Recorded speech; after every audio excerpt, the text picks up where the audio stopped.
বেশিরভাগ মানুষ, পুরুষরাও মহিলাদেরকে সময় দেয় না, মহিলাও পুরুষদেরকে সময় দেয়। মহিলা তার বান্ধবী নিয়ে ব্যস্ত, ইউটিউব নিয়ে ব্যস্ত, কোন আইটেম কেমনে রান্ধে সেই আইটেম নিয়ে ব্যস্ত, পুরুষের দিকে তাকানোর সময় নেই। আর পুরুষও তার জগৎ নিয়ে ব্যস্ত। আমরা আমল মনে করি শুধু সুবহানাল্লাহ আলহামদুলিল্লাহ পড়া, এটা যে কত বড় আমল এটা আমরা বুঝি না। আপনার পরিবারের কাছে ভালো হওয়ার জন্য যদি আপনি স্যাক্রিফাইস করেন, ত্যাগ করেন, সবর করেন, আপনি আল্লাহর প্রিয় পাত্র হওয়ার সবচেয়ে সংক্ষিপ্ত পথটা। ফোন জোন সিস্টেম চালু করেন বাসায়, ফোন জোন। ল্যান্ডলাইন ছিল যখন, তখন আমরা কি করতাম, একটা জায়গায় টেলিফোন থাকতো, ওখানে যা কথা বলে আবার রেখে আসতাম। আর এখন মোবাইল নিতে নিতে টয়লেটে, বিছানায়, খাওয়ার টেবিলে, কোথায় নাই, সব জায়গায় মোবাইল। এই আসক্তি আমাদেরকে ধ্বংস করে দিয়েছে। এই জন্য এটা থেকে আমাদের বেরিয়ে আসতে হবে। উত্তম আদর্শ মডেল হওয়া, এটা পরিবারের জন্য খুব জরুরি একটা বিষয়, বিশেষ করে বাচ্চাদের জন্য। বাচ্চারা কিন্তু শুনে শিখে না, তারা দেখে শিখে। বাচ্চারা কিতে শিখে? দেখে শিখে, শুনে শিখে না। লেকচার দিবেন লম্বা লম্বা, করবেন উল্টা পাল্টা, বোরে গালি দিবেন, বাচ্চা শুনবে গালিটা, ও কিন্তু গালিটাই শিখবে। মিথ্যা কথা বাচ্চার সামনে বলবেন, আর বাচ্চারা বলবেন বাবা মিথ্যা বলতে হয় না। তখন বাচ্চা মনে করবে যে এটা কথার কথা, মূলত ওইটাই করতে হয় যেটা বাপ করতেছে। একটি আদর্শ মুসলিম পরিবারের রূপরেখা কি হতে পারে, একটি আদর্শ মুসলিম পরিবারের উপাদানগুলো কি কি হওয়া উচিত, সে বিষয়ে আমি কিছু কথা আপনাদের সঙ্গে আলোচ করতে চাই। আল্লাহ রাব্বুল আলামিন পৃথিবীতে মানুষের অস্তিত্ব, মানব সভ্যতা টিকিয়ে থাকার একমাত্র ব্যবস্থা রেখেছেন, যার মাধ্যমে, তার নাম হলো পরিবার। পরিবার ব্যবস্থার মাধ্যমে পৃথিবীতে মানব সভ্যতা টিকে থাকবে। পরিবার ব্যবস্থা যদি হুমকির মধ্যে পড়ে, পরিবার ব্যবস্থা যদি ভেঙে পড়ে, তাহলে মানব সভ্যতা হারিয়ে যাওয়ার আশঙ্কা তৈরি হবে। পৃথিবীর যে সমস্ত দেশে পরিবার ব্যবস্থাকে খুব বেশি অ্যাপ্রিসিয়েট করা হচ্ছে না, বা পরিবার ব্যবস্থাকে নিরুৎসাহিত করা হচ্ছে, ভেঙে ফেলার চেষ্টা করা হচ্ছে, সেই দেশগুলোতে মানুষের জন্মের হার কমতে কমতে এমন পর্যায়ে এসেছে, প্রত্যেকটা উন্নত দেশ মানুষের জন্মের হার স্বাভাবিক রাখবার জন্য প্রাণান্তকর চেষ্টা করছে, কিন্তু কোনোভাবেই মানুষের জন্মের হার তারা স্বাভাবিক করতে পারছেন না। পৃথিবীর এমন উন্নত দেশ একটাও পাওয়া কঠিন হবে যে দেশে সন্তান জন্মের জন্য প্রণোদনা দেওয়া হয় না। কদিন আগে পত্রিকা দেখেছি যে কোনো এক দেশ রাতে নেট কানেকশন বন্ধ করে দিচ্ছে, বিদ্যুৎ বন্ধ করে দিচ্ছে, শুধুমাত্র মানুষের জন্মের হার স্বাভাবিক রাখবার প্রয়োজন। প্রত্যেকটা উন্নত দেশ মা বাবাকে টাকা পয়সা দিচ্ছে, যে একটা বাচ্চা হলে এত টাকা পাবা মাসে, দুইটা হলে এর বেশি পাবা, তিনটা হলে আরো বেশি পাবা, কিন্তু কাজ হচ্ছে না। কারণ পরিবার ব্যবস্থাকে তারা একটা সময় নিরুৎসাহিত করেছে, এমন পথে হেঁটেছে, মানুষ সন্তান জন্ম দেওয়ার প্রবণতা বা পরিবার ব্যবস্থার যে প্রবণতা, এটা থেকে মানুষ সরে গেছে। মানুষের টেন্ডেন্সি এবং প্রবণতা যখন একবার পরিবর্তন হয়ে যায়, সেটা দ্বিতীয়বার ফিরে আনা এত সহজ নয়। এই জন্য দেখবেন ইসলামী দণ্ডবিধিতে যত অপরাধের শাস্তির কথা আছে, ইসলামী শরিয়া বা বিচার ব্যবস্থা যদি থাকে, তখন সবচেয়ে কঠোর শাস্তি, ইসলামের চেয়ে কঠোর কোনো শাস্তি নেই, যে শাস্তি রাখা হয়েছে যদি কোনো বিবাহিত মানুষ ব্যভিচারে লিপ্ত হয় তার জন্য। এর জন্য যে নির্মম, যে করুণ শাস্তির কথা বলা হয়েছে, এত করুণ এবং নির্মম শাস্তি অন্য কোনো কিছুর ব্যাপারে বলা হয় নাই। কারণ এই ব্যভিচার যদি ব্যাপক হয়, তাহলে সমাজ থেকে মানুষ হারিয়ে যাবে, মানব সভ্যতা হুমকির মধ্যে পড়বে। পৃথিবীর প্রত্যেকটা উন্নত দেশ বাহির থেকে তরুণদেরকে ওয়েলকাম করছে। আমাদের দেশে যে সমস্ত এম্বাসি গুলো বসে আছে, উন্নত দেশের যে সমস্ত এম্বাসি গুলো বসে আছে, আপনি অবাক হবেন, এমন অনেক দেশ আছে যেই দেশের এম্বাসিতে আপনি একজন প্রতিষ্ঠিত ব্যবসায়ী হয়ে ভিজিট ভিসার আবেদন করেন, রিফিউজ হতে পারে, কিন্তু মোটামুটি ইংলিশ মিডিয়াম পড়ুয়া বা জেনারেল মিডিয়াম পড়ুয়া কোন একজন ভালো স্টুডেন্ট যদি স্টুডেন্ট ভিসার জন্য দাঁড়ায়, তাহলে রিফিউজ হওয়ার সম্ভাবনা খুবই কম।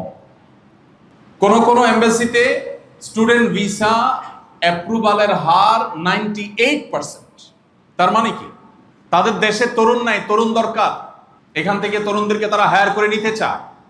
প্রিয় ভাইরা আমার, আমি একটা কথা সব সময় বলি, আমাদের মুসলমানদের অনেক কিছুই নাই, জাগতিক অনেক কিছুরই অভাব আমাদের আছে, আমরা অনেক ক্ষেত্রে পিছিয়ে আছি।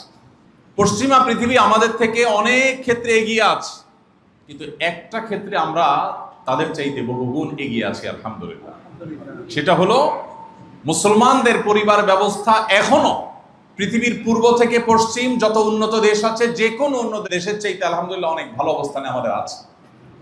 আমাদের দেশে এখনো মা বাবার সাথে সন্তানের যে ভালোবাসা, হৃদ্যতা, সন্তান মা বাবাকে, মা বাবা সন্তানকে যতটা ফিল করে, অধঃপতন যদিও আমাদের দেশেও শুরু হয়ে গেছে, অধপতনের পরেও আমরা যে অবস্থানে আছি, উন্নত দেশগুলো সেই অবস্থানে নেই। আমাদের এখানে স্বামী স্ত্রীর মধ্যে যে ভালোবাসাটা অধপতন আমাদেরও হচ্ছে, এরপরও যেটুকু আছে উন্নত দেশে স্বামী স্ত্রীর মধ্যে ভালোবাসা, এই বিশ্বাস, এই ভক্তি, এই সৌহার্দ্যপূর্ণ সম্পর্ক, এগুলো তারা কল্পনাও করতে পারে না। প্রিয় ভাইরা আমার, আমাদের এই সম্পদটাকে আমাদের ধরে রাখতে হবে, পরিবার ব্যবস্থাপনাকে টিকিয়ে রাখতে হবে, স্ট্রং করতে হবে, মজবুত করতে হবে। যে ব্যক্তি তার পরিবার নিয়ে সুখী নয়, সে পৃথিবীর কোথাও সুখী নয়। আর যে তার পরিবারে সুখী, তার জন্য দুনিয়াটা একটা জীবন্ত জান্নাতের মতো। আল্লাহ রাব্বুল আলামিন আমাদেরকে পারিবারিক জীবনে সুখী হওয়ার তৌফিক দান করুন। পরিবারের এই সূচনা শুরু কোত্থেকে? আল্লাহ রাব্বুল আলামিন কোরআনে কারীমে সূরা নিসার প্রথম আয়াতে বলেছেন, ইয়া আইয়ুহান নাসু তাকু রাব্বাকুমুল্লাযী খালাকাকুম মিন নাফসিন ওয়াহিদা ওয়া খালাকা মিনহা যাওজাহা ওয়া বাসসা মিনহুমা রিজালান কাসীরান ওয়া নিসাআ ওয়াত্তাকুল্লাহাল্লাযী তাসাআলুনা বিহি ওয়াল আরহাম। আয়াতে আল্লাহ বলেছেন, আল্লাহ প্রথম সৃষ্টি করেছেন একজন মানুষ, তার নাম কি? আদম আলাইহিস সালাম। বিভিন্ন বৈজ্ঞানিক গবেষণার বিভিন্ন থিওরি আছে, যেগুলো হয়তো আপনারা পাঠ্যপুস্তকে পড়েনও, কোরআনের সাথে যেগুলোর সংঘর্ষ আছে।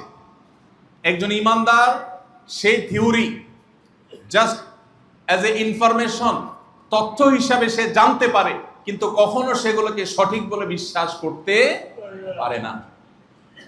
বিজ্ঞান আমাদেরকে অনেক তথ্য উপাত্ত দেয়, কিন্তু মনে রাখতে হবে এই সব তথ্য উপাত্তের ভিত্তি হলো মানুষের গবেষণা, মানব মস্তিষ্ক। আর মানব মস্তিষ্কের সৃষ্টিকর্তাকে আল্লাহ রাব্বুল আলামিন। মানুষের মস্তিষ্ক, মানুষের ইন্দ্রিয় সবসময় সঠিক তথ্য দেয় না। অনেক সময় সঠিক তথ্য দেয়, অনেক সময় ভুল তথ্য দিতে পারে, কিন্তু আহকামুল হাকিমিন আল্লাহ রাব্বুল আলামিনের সকল ইনফরমেশন সকল ভুলের ঊর্ধ্বে। অতএব একজন ইমানদারের গভীর বিশ্বাস থাকতে হবে, দৃঢ় বিশ্বাস থাকতে হবে যে মানুষকে আল্লাহ সৃষ্টি করেছেন কোত্থেকে? মাটি থেকে। প্রথম মানব সন্তান, তার নাম কি? আদম আলাইহিস সালাম, আদি পিতা, মানব জাতির পিতা আদম আলাইহিস সালাম প্রথম নবী এবং প্রথম মানুষ। আল্লাহ বলেছেন এরপর তার থেকে তার স্ত্রী হাওয়া আলাইহিস সালামকে সৃষ্টি করেছে। তাহলে পরিবারের শুরু হলো আদম আলাইহিস সালাম থেকে তার স্ত্রী হাওয়ার মাধ্যমে। এরপরে তাদের উভয় থেকে আল্লাহ বলেছেন ওয়াবাসসা মিনহুমা রিজালান কাসীরান ওয়া নিসাআ, তাদের উভয় থেকে আল্লাহ তাআলা অগণিত পুরুষ এবং নারী সৃষ্টি করেছে। এই হলো পরিবার ব্যবস্থাপনার শুরু। নবী করিম সাল্লাল্লাহু আলাইহি ওয়াসাল্লামের একটা ঐতিহাসিক হাদিস আছে, আপনারা অনেকে শুনে থাকবেন। সেই হাদিসটা হলো, আল্লাহ যখন আদম আলাইহিস সালামকে সৃষ্টি করে জান্নাতে রেখেছেন, জান্নাতে তো কোনো কিছুর অভাব নাই, আছে? ফার্সিতে একটা কবিতা আছে, জান্নাত আজা কে আজারে নাবাশত কাসে রাবা কাসে কারে নাবাশত। জান্নাত সেই জায়গা যেখানে কোনো কষ্ট থাকবে না, কারোর সাথে কারোর কোনো লেনাদেনা থাকবে না, সেখানে সুখী সুখ থাকবে। সেই জান্নাতে আদম আলাইহিস সালামকে আল্লাহ সৃষ্টি করে যখন রেখেছেন, আদম আলাইহিস সালাম জান্নাতের এত নিয়ামত পাওয়ার পরও তিনি কিছুটা অস্বস্তি, কিছুটা অভাব বোধ করছিলেন। একা একা তার নিঃসঙ্গতা ভালো লাগছিল না। এই যে মানুষ সামাজিক প্রাণী, মানুষ একা একা থাকতে পছন্দ করে না। যে মানুষটা সৃষ্টিগত জন্মগতভাবে ইন্ট্রোভার্ট কিসিমের, চুপচাপ কিসিমের, তারও একান্তে কিছু মানুষের সাথে কথা বলতে ইচ্ছা করে, একান্ত শুধুই একা একা কেউ থাকতে চায় না। আদম আলাইহিস সালাম তার কাছে যখন নিঃসঙ্গতা অনুভব হচ্ছিল, আল্লাহ তাআলা তখন তার সঙ্গী হিসাবে সৃষ্টি করেছেন কাকে? হাওয়া আলাইহিস সালাতু ওয়াস সালাম। যখন স্ত্রী হাওয়া আলাইহিস সালামকে পেয়েছেন, তখন তার কথা বলার মানুষ হলো, সঙ্গী হলো তিনি। এই যে তার সাথে পথ চলা শুরু হলো, আগের সকল অভাব বোধ, সকল বোরিংনেস সব দূর হয়ে গেল। আল্লাহ তাআলা কোরআনে কারীমে বলেছেন, অমিন আয়াতিহি আন খালাকা লাকুম মিন আনফুসিকুম আজওয়াজা। আল্লাহর নিদর্শনগুলোর মধ্যে থেকে একটা হলো তোমাদের থেকে তোমাদের জীবন সঙ্গিনীকে আল্লাহ তাআলা তৈরি করেছেন। এর মানে আবার এটা না যে সকল স্বামীর হাড্ডি থেকে তার স্ত্রী তৈরি হয়েছে, এরকম একটা কথা আমাদের সমাজে প্রচলিত আছে। এটা না, প্রথম মানুষের ক্ষেত্রে এটা ঘটেছে, আর পরবর্তীতে আল্লাহ রাব্বুল আলামিন গোটা পৃথিবীর অন্য সমস্ত প্রাণীর মতোই মানুষের জীবনধারা অব্যাহত রেখেছেন। তো এই আয়াতে আল্লাহ বলেছেন কেন আল্লাহ তাআলা তোমাদেরকে এই পরিবার দিয়েছেন? লিতাসকুনু ইলাইহা। দুই শব্দে আল্লাহ পরিবার ব্যবস্থাপনার উদ্দেশ্য বলেছেন। লিতাসকুনু ইলাইহা, পরিবার ব্যবস্থাপনার উদ্দেশ্যই হলো যাতে মানসিকভাবে তোমরা প্রশান্তিতে থাকতে পারো। এজন্য যত কষ্ট মানুষ করুক, বেশিরভাগ মানুষই পরিবারের কাছে আসার পর তার কষ্ট একটু হলেও লাঘব করতে পারে। হ্যাঁ, আল্লাহর কিছু বান্দা বান্দি আছেন যে বাইরে তারা অনেক সুখে থাকে, ঘরে আসলে বরং অশান্তি। আছে না নাই? পরিমাণে খুবই কম, কিন্তু ওই অশান্তির মধ্যেও কিছু শান্তি আছে। শয়তান আমাদের কাছে ওইগুলাকে বড় করে দেখায়। বউয়ের সাথে, স্ত্রীর সাথে, ভাই বোনের সাথে, মা বাবার সাথে, পরিবারের লোকদের সাথে কিছু হলে শয়তান সেটাকে ফুলিয়ে ফাঁপিয়ে অনেক বড় করে দেখায়, আমাদের মেজাজ গরম হয়। কিন্তু আল্লাহ বলছেন যে পরিবার দেয়াই হয়েছে লিতাসকুনু ইলাইহা, যাতে পরিবারের কাছে গিয়ে তোমরা প্রশান্ত থাকতে পারো। আল্লাহ আমাদের সবাইকে সেই প্রশান্তির তৌফিক এবং নসিব করেন। প্রিয় ভাইরা আমার, আল্লাহ বলেছেন ওয়াজআলা বাইনাকুম মাওয়াদ্দাম ওয়া রাহমাহ, পরিবারের মধ্যে আল্লাহ তাআলা অভূতপূর্ব অবর্ণনীয় ভালোবাসা এবং হৃদ্যতা দিয়ে দিয়েছে পরিবারের মধ্যে। এই পরিবারের হৃদ্যতা ভালোবাসা ছাড়া পৃথিবীতে কখনো মানুষ সুখী হতে পারে না।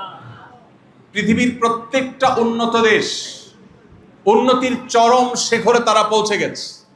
তাদের জীবনযাত্রা এত উন্নত যা আমরা হয়তো কল্পনাও করতে পারি না।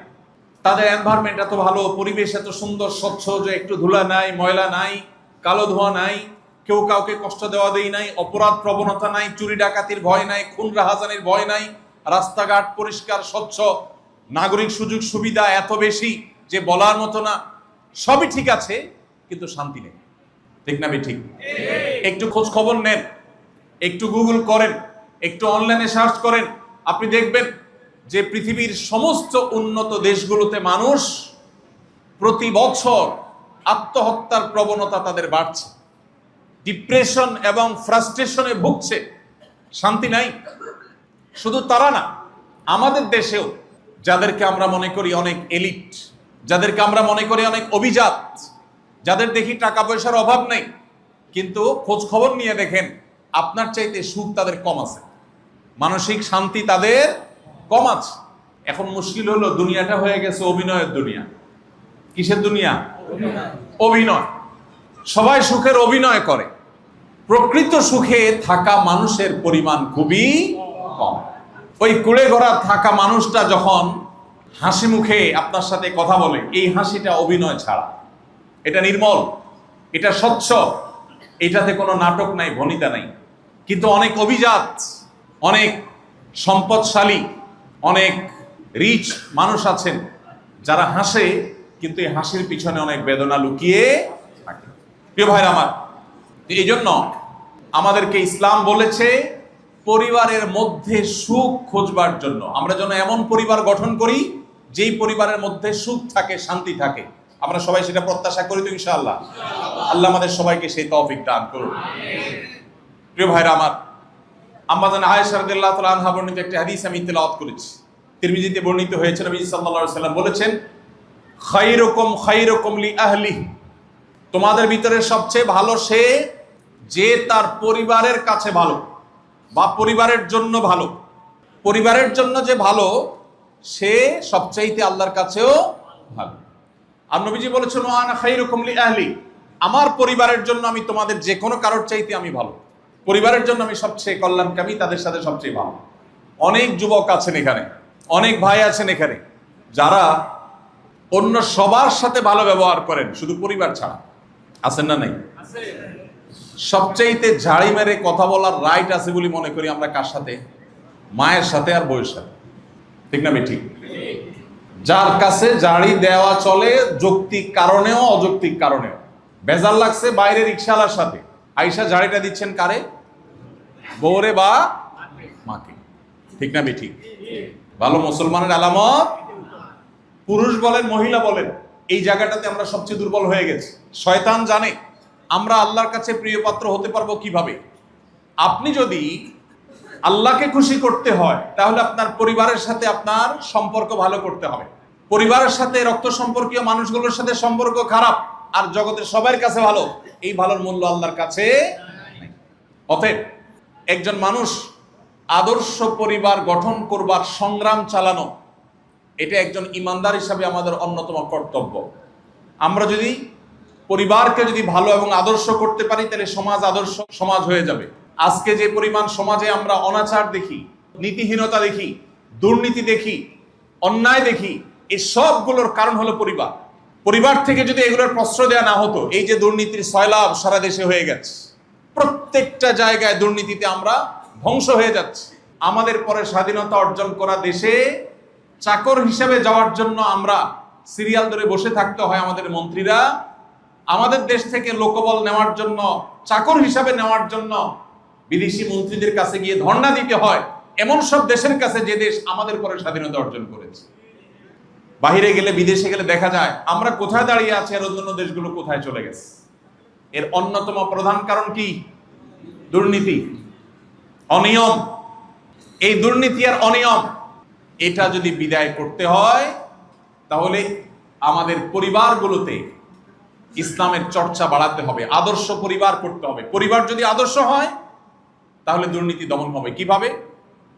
অনেক যুবক ছেলে আছেন, বাবা সরকারি চাকরি করেন অথবা বিভিন্ন কোম্পানিতে চাকরি করেন, কিন্তু বাবার অঢেল টাকা। এরকম যুবক কয়জন আছেন যে বাবার চোখে চোখ রেখে বিনয়ের সাথে প্রশ্ন করে, বাবা তোমার বেতন কত আর এত টাকা কোথা থেকে আসে? এরকম যুবক খুব বেশি আছে। বরং ভাবসাব জাহির করা পোলাপান দেখবেন বহুত, ঠিক না? ঠিক। হাইফাই গাড়ি নিয়ে ঘুরবে, নতুন স্মার্টফোন নিয়ে ঘুরবে, নানান ভাবে নিজের ভাবসাব জাহির করবে। দিন শেষে যেটা চুরির টাকা, ডাকাতির টাকা, সেই সেন্সটুকু তার মাথায় কাজ করে। অতএব পরিবার যদি একটি আদর্শ পরিবার হয় তাহলে সেই পরিবার দুর্নীতিকে নিরুৎসাহিত করবে, দমন করবে ইনশাআল্লাহ। আল্লাহ আমাদেরকে সেরকম আদর্শ পরিবার গঠন করবার তৌফিক দান করুন। ভাইরা আমার, যারা বিবাহিত কথাগুলো তাদের জন্য প্রযোজ্য, যারা অবিবাহিত তাদেরও কথাগুলো প্রয়োজন হবে, লাগবে সামনে ইনশাআল্লাহ। একটি আদর্শ মুসলিম পরিবার কোরআন এবং হাদিসের আলোকে যারা আলোকিত, সেই পরিবারের সুখ এবং শান্তির পরিমাণ কি আল্লাহ যাদেরকে দিয়েছেন তারাই শুধু অনুভব করেন, বাকিরা কখনো অনুভব করতে পারেন না। এই জন্য আপনাকে আগে সিদ্ধান্ত নিতে হবে, আপনি কি আসলে সুখ চান নাকি সুখের অভিনয়? কি চান? সুখ চান না অভিনয় চান? বুঝে শুনে বলতেছেন তো? সুখ চাইলে কিন্তু ভাবসাব নাও থাকতে পারে, বুঝেন নাই কথা? ভাবসাব নাও থাকতে পারে, খুব জেনেতন জীবন যাপন করবেন, কিন্তু সুখটা হবে। এটা চান নাকি ভাবসাবটা দরকার, সুখ থাকুক আর না থাকুক? মানুষ দেখবে, ওরে বাবা কি সুখী মানুষ, আসলে দুঃখের সাগরে ভাসতেছেন। এটা চান? প্রিয় ভাইরা আমার, তাহলে সেক্ষেত্রে একটি আদর্শ মুসলিম পরিবারের জন্য যে সমস্ত উপাদানগুলো আছে সেগুলো থাকতে হবে। নাম্বার 1, সঠিক পাত্র পাত্রী নির্বাচন। যারা ইয়াং আছেন, যুবকরা আছেন, আমার বোনরা যারা যুবতীরা আছেন, তাদের লক্ষ্য থাকবে জীবন সঙ্গীর নির্বাচনে যেন তারা রাইট মানুষটাকে, সঠিক মানুষটাকে তারা নির্বাচন করতে পারে। আর যারা মুরব্বী আছেন, অভিভাবক আছেন, ছেলে মেয়ে, ছোট ভাই ব্রাদার, তাদেরকে বিয়ে শাদী দিতে হবে। তাদেরও টার্গেট হবে প্রপার এবং আসল ভালো মানুষটাকে নিজের অধীনস্থ ছোট ভাই, ছেলে মেয়ে, তাদের জীবন সঙ্গী হিসাবে করে আনার জন্য। নবী করিম সাল্লাল্লাহু আলাইহি সাল্লাম বলেছেন, তুনকাহুল মারআতু লিআরবাঈন। 4টি জিনিস দেখে সাধারণত সমাজে বিয়ে শাদী করে মানুষ। এর ভিতরে 1 নম্বর কোনটা দেখে করে বলেন তো? হ্যাঁ, টাকা পয়সা। এটা হলো 1 নম্বর। সবচেয়ে বেশি দেখা হয় কিসে? টাকা পয়সা। যে টাকাওয়ালা হোক, বাকিটা আমি বুঝে নিব, ঠিক না? ঠিক। প্রিয় ভাই আমার, নবীজি বলেছেন সম্পদ দেখে বিয়ে করা হয় সমাজে সাধারণত, আবার কখনো রূপ লাবণ্য দেখে, কখনো বংশমর্যাদা দেখে, কার মেয়ে, কার ছেলে, কার মামু, কার খালাতো ভাইয়ের শালি, এটা বড় ব্যাপার। কারণ এটাতে কি আছে? ভাব আছে। ভাব কি আছে? ভাব। ভাব কিন্তু বেশিরভাগ ক্ষেত্রে কি? অভিনয়। ভেতরে কিন্তু তা না। এই যে বিয়ের ক্ষেত্রে কখনো টাকা পয়সা, কখনো রূপ লাবণ্য, কখনো বংশমর্যাদা, গৌরব, এগুলো দেখে মানুষ বিয়ে করে। নবীজি সাল্লাল্লাহু আলাইহি ওয়াসাল্লাম এই হাদিসে শেষে বলেছেন, ফাজফার বিজাতিদ্দীন। তোমরা ধার্মিকতা দেখে জীবন সঙ্গীর নির্বাচন করবে। যদি এটা করতে পারো তাহলে তুমি সফল হবে, সাকসেস। আপনার সুখী দাম্পত্যের মূল সূত্র হলো এটা, যে পাত্রপাত্র নির্বাচনের ক্ষেত্রে কি দেখে নির্বাচন করতে হবে? ধার্মিকতা, দিনদারিতা। ছেলে হোক আর মেয়ে হোক, দিনদারিতা থাকবে, সব কিছুর উপরে প্রায়োরিটি পাবে। ছেলের পরিবার দিনদার কিনা, মেয়ের পরিবার দিনদার কিনা, ছেলে নিজে দিনদার কিনা, মেয়ে নিজে দিনদার কিনা, এটা হলো সবচেয়ে গুরুত্বপূর্ণ ইস্যু। নবীজি বলেছেন এই দিনদারিতাটাকে অগ্রাধিকার দিয়ে তোমরা বিজয়ী হওয়ার চেষ্টা করবে, সফল হওয়ার চেষ্টা করবে। আল্লাহ আমাদের সবাইকে দিনদার জীবন সঙ্গী পাওয়ার তৌফিক দান করুন। যারা আগে থেকে বিয়ে করে ফেলেছেন, আল্লাহ তাআলা তাদের জীবন সঙ্গীকে দিনদার বানিয়ে দিন। প্রিয় ভাইরা আমার, মানুষের রূপ লাবণ্য, মানুষের টাকা পয়সার গৌরব, বংশমর্যাদা, সামাজিক ভাবসাব, এগুলো সবগুলোই গৌণ। এগুলো আজ আছে কাল নাই। কিন্তু মানুষের পার্সোনালিটি, ব্যক্তিত্ব, তার মনুষ্যত্ব, তার ভালো গুণ, তার দিনদারিতা, এটা উপভোগ্য। এটা কখনো সাধারণত পরিবর্তন হয় না, মরণ পর্যন্ত এটা উপভোগ্য থাকে, এটাই টিকে থাকে, আর বাকি কোনো কিছুর কোনো গ্যারান্টি নাই। এই জন্য জীবন সঙ্গী নির্বাচনটা গুরুত্বপূর্ণ। কিন্তু বাস্তবতা হলো, নামাজ পড়তে পড়তে কপালে সিল লাগাই ফেলছেন, এরকম মুরব্বীও মেয়ে বিয়ে দেওয়ার জন্য পয়সাওয়ালা ছেলেই খোঁজে, সরকারি চাকরি খোঁজে, ঠিক না? ঠিক। মুখে সুবহানাল্লাহ আলহামদুলিল্লাহ পড়বে, সবই ঠিক আছে, কিন্তু বিয়ে দেওয়ার জন্য এরকম খুঁজবে যে ছেলে না, টাকার বস্তা দরকার। কি দরকার? টাকার বস্তা। ছেলের সাথে বিয়ে দিতে রাজি না, কার সাথে দিবে? টাকার বস্তার সাথে। এই জন্য সংসারগুলো খুব ভালো যাচ্ছে তো, কি বলেন? ঘরে ঘরে অশান্তি আছে না নাই? প্রিয় ভাইরা আমার, মুশকিল হলো আল্লাহ তাআলা দুনিয়াটাকে এমন ভাবে তৈরি করেছেন, নবীজি সাল্লাল্লাহু আলাইহি ওয়াসাল্লাম বলেছেন, আদ-দুনিয়া হুলওয়াতুন খাদিরা। দুনিয়াটাকে এমন ভাবে আল্লাহ তাআলা উপস্থাপন করেছেন, এটা খুব আকর্ষণীয়, খুব লোভনীয়, দেখতে খুবই আকর্ষণ অনুভব হয়, কিন্তু এটাকে অন্তঃসার শূন্য করে রেখেছেন আল্লাহ তাআলা, এর মধ্যে শান্তি রাখেননি। এটা মরিচিকার মতো, মানুষ যতক্ষণ হাতের নাগালে না পাইছে ততক্ষণ পর্যন্ত মনে করে কি জানি কি, এই জন্য পাওয়ার জন্য মরিয়া থাকে। প্রিয় ভাইরা আমার, আমরা পাত্র পাত্রী নির্বাচনের ক্ষেত্রে যদি দিনদারিতাটাকে অগ্রাধিকার দেই, তাহলে আমাদের শান্তির ফয়সালা আল্লাহ তাআলা করবেন ইনশাআল্লাহ। এখন দিনদারিতার ডেফিনেশনটা কি ভাই? এটা আরেক মুশকিল। আমরা অনেকে মনে করি ছেলে মাশাআল্লাহ পাঞ্জাবি জুব্বা পরে, নামাজ কালাম পড়ে দিনদার হয়ে গেছে, মেয়ে মাশাআল্লাহ বোরকা পরে দিনদার হয়ে গেছে। দিনদারটা এত সহজ বিষয় না। প্রকৃত দিনদারিতা হলো আল্লাহর কাছে নিজেকে পরিপূর্ণভাবে সারেন্ডার করা। কোরআন এবং হাদিসের সামনে আর কোনো কথা নাই তার, সে নিজেকে সমর্পণ করে দিছে, এগুলো আসল দিনদার। এই মানুষ পাওয়া যায় খুব কম। লেবাসদারে দিনদার বহু আছে, ইবাদতে দিনদার বহু আছে, আচার আচরণে, কায় কারবারে, জীবন মরণ সবকিছু আল্লাহর জন্য উৎসর্গ করে দিয়েছে, আল্লাহর কথার বাইরে সে কোথাও চলতে রাজি না। এটা হলো আসল দিনদার। এই মানুষ কিভাবে চিনবেন? লেবাস দেখে তো মানুষ বোঝা যায় না। এটা চেনার সবচেয়ে বড় উপায় হলো সে কাদের সাথে উঠা বসা করে, তার ছোটবেলা থেকে কাদের সাথে চলাফেরা, কাদের সাথে উঠা বসা, তাদের রিপোর্ট নেওয়া, এটা সবচেয়ে গুরুত্বপূর্ণ। আরো বিভিন্নভাবে আমরা এটাকে এনশিওর করতে পারি। মেয়ের বাবারা যারা আছেন, আপনাদেরকে বলতে চাই, দিনদার ছেলে খোঁজার জন্য ফজরের নামাজে সামনের কাতারে থাকা যুবকগুলোকে খুঁজে বের করেন। ফজর নামাজে সামনের কাতারে কনকনে শীত উপেক্ষা করে যে যুবক নামাজ পড়তে আসে, এই ছেলে দিনদার হওয়ার সম্ভাবনা জোরালো। ঠিক একইভাবে একজন মেয়ে পার্থিব কোনো লালসা যার নাই, এ হলো দিনদারিতার সবচেয়ে বড় মার্কা মেয়েদের ক্ষেত্রে। পার্থিব কোনো লালসা যার, অনেক মেয়ে আছে বোরকাও পরবো ঠিক আছে, নামাজও পড়বো, সবই ঠিক আছে, মাগার পাশে বাসার ভাবির সাথে কম্পেয়ার করে কিন্তু শাড়ি কিনতে হবে, গল্লিক ঠার ঠিক আছে না? না এরকম, এটা দিনদার না। দিনদারিতা লেবাসের নাম না, দিনদারিতা মানসিকতার নাম। আল্লাহ তাআলা আমাদের সবাইকে সেটা তৌফিক নসিব করে। প্রিয় ভাইরা আমার, আমাদের অফিসে একটু আগে আলাল ভাই বলছিলেন, আসুন্নাহ ফাউন্ডেশন আমাদের যে কল সেন্টার আছে, প্রতিদিন সকাল 8টা থেকে রাত 10টা পর্যন্ত অনেক লোক কল সেন্টারে সারা দেশের, দেশের বাইরের বিভিন্ন জায়গা থেকে মানুষ আসে, টেলিফোনের জবাব দেয়। যত কল আমাদের কাছে আসে, এর সবচেয়ে বেশি সংখ্যক কল আসে হলো এই পারিবারিক ইস্যুগুলোকে কেন্দ্র করে। শান্তিতে নাই মানুষ, বিচার এবং দরবার করতে হয় আমাদেরকে। এরকম মানুষ অগণিত সমাজে। আমি এই জন্য শুরুতে বলেছি, এই সমাজের বেশিরভাগ মানুষ সুখের অভিনয় করে, প্রকৃত অর্থে এরা সুখী না। কিন্তু যে ব্যক্তি আল্লাহর গোলামীর সিদ্ধান্ত নিয়েছে, আল্লাহর কসম করে বলি, এই ব্যক্তির সুখ চূড়ান্ত হয়ে গেছে। এমন কি সে যদি তার পরিবারে সুখ নাও পায়, তার সান্ত্বনা আছে, সে জানে সে সবর এবং ধৈর্যের বিনিময়ে আল্লাহর কাছ থেকে সুখ পাবেই পাবে। টুমোরও সে আল্লাহর কাছ থেকে আজর পাবে ইনশাআল্লাহ। এই একটা জিনিস ওই ব্যক্তিকে যে সুখ দেয়, আর দুনিয়ার সমস্ত সম্পদ, পদমর্যাদা, ভাবসাব, এই সব কিছু হাসিল করার পরও একজন মানুষ সুখ নাও পেতে পারে। এই জন্য আমরা দোয়া করি, আল্লাহ তাআলা আমাদের যুবক ভাইদেরকে, যুবতী বোনদেরকে দিনদার, আল্লাহ ভীরু, প্রকৃত অর্থে আল্লাহর কাছে নিজেকে সঁপে দিয়েছেন, আল্লাহ বলেছেন আর কোনো সে নাই, আল্লাহ রসুল বলেছেন আর কোনো সে নাই, আর কোনো কথা নাই, এইরকম জীবন সঙ্গী সঙ্গিনী পাওয়ার তৌফিক আল্লাহ তাআলা দান করুন।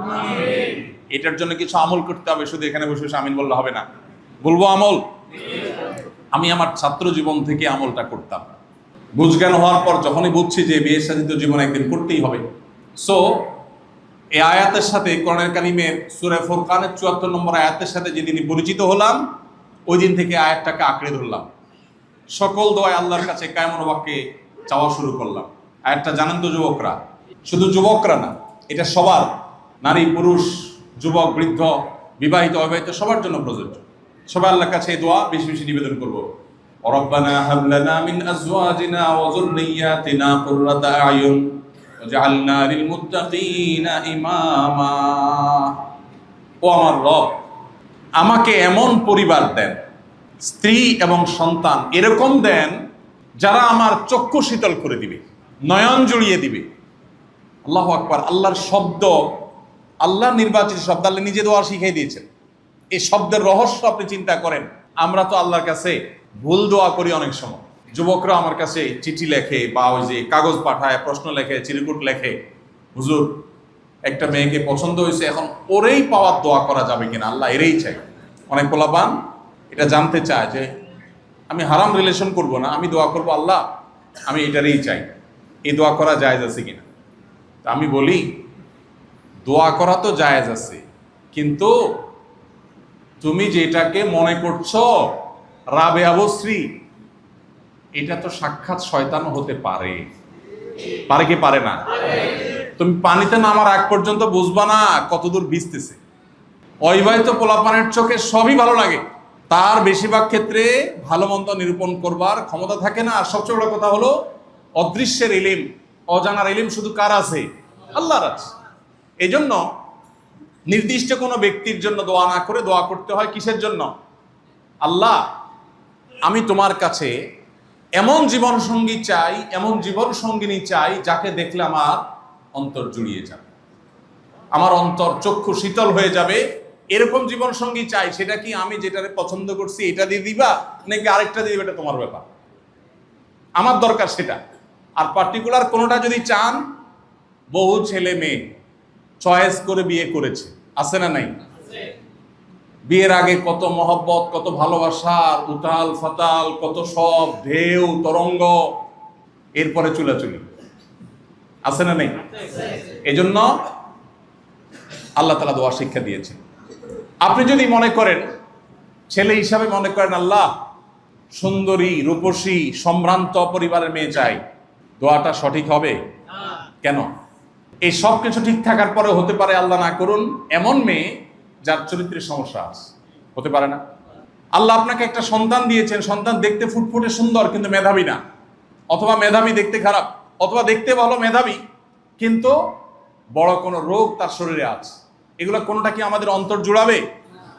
প্রিয় ভাইরা আমার, এই জন্য আল্লাহ তাআলা এমন এক শব্দ শিখিয়েছেন যে এখানে সবকিছু চাওয়া হয়ে গেছে।